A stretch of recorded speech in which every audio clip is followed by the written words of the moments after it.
Greywater systems are a wonderful way of capturing a very valuable and essential resource.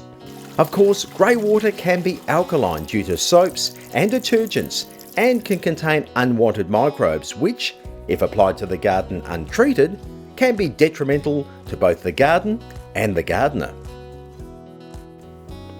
Yates Greywater Fertiliser has been specially formulated to be added to greywater before using it on the garden to help neutralize the effect of alkaline soaps and detergents on soil pH. It also contains a biocide to help kill unwanted greywater microbes.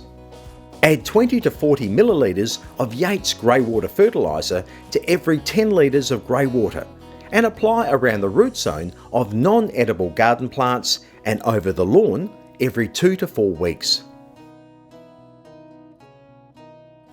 With phosphorus already in the greywater, the added nitrogen and potassium in Yates Greywater Fertiliser turns this into a balanced feed for ornamental plants and lawns.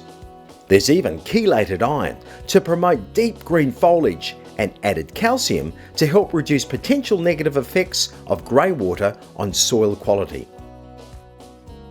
Of course, treated greywater is only used on non-edible plants and lawns. And with 1 litre of Yates Greywater Fertiliser treating up to 500 litres of greywater, your garden will be an oasis all year round.